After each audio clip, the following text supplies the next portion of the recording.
ଜୟ ଜଗନ୍ନାଥ ସାୟନା ଓଡ଼ିଆ ଟେକ୍କୁ ଆପଣମାନଙ୍କୁ ସ୍ୱାଗତ। ଦର୍ଶକ ବନ୍ଧୁ, ବର୍ତ୍ତମାନ ଇପିଏଫ୍ଓ ସଦସ୍ୟମାନଙ୍କ ପାଇଁ ଖୁସି ଖବର। ଦେଖନ୍ତୁ ଏଠି ଯେ ଇପିଏଫ୍ଓ ଏଠି ଘୋଷଣା କରିଛି ଯେ ଏଣିକି ଅଧିକ ଟଙ୍କା ମିଳିବ। ତା ସହିତ ସମସ୍ତ ଇପିଏଫ୍ଓ ସଦସ୍ୟ ଏଠି ଉପକୃତ ହେବେ। ତ କ'ଣ ରହିଛି ଖୁସି ଖବର, ଚାଲନ୍ତୁ ଦେଖିବା।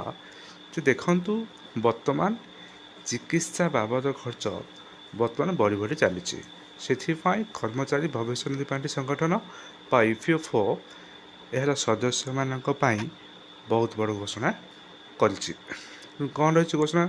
ଦେଖନ୍ତୁ, ଇପିଏଫ୍ ସଦସ୍ୟମାନେ ଚିକିତ୍ସା ବାବଦ ପାଇଁ ଏକକାଳୀନ ଏଠି 50,000 ଟଙ୍କା ପର୍ଯ୍ୟନ୍ତ ଉଠାଇ ପାରୁଥିଲେ। ବର୍ତ୍ତମାନ ଇପିଏଫ୍ଓ ଏହାକୁ ବୃଦ୍ଧି କରିଛନ୍ତି।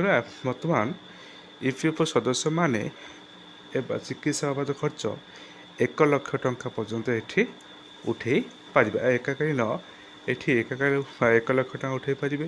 ଏହା ଚଳିତ ମାସ 16 ଠାରୁ ଲାଗୁ ଅଛି। ତେଣୁ ଆପଣମାନେ ବା ଇପିଏଫ୍ ସଦସ୍ୟମାନେ ଏହାର ସୁଯୋଗ ପାଇପାରିବେ ଏବଂ ଚିକିତ୍ସା ବାବଦ ଖର୍ଚ୍ଚ 1 ଲକ୍ଷ ଟଙ୍କା ଏଠି ଉଠାଇ ପାରିବେ। ଏ ଥିଲା ଇପିଏଫ୍ ଧାରୀମାନଙ୍କ ପାଇଁ ଖୁସି ଖବର।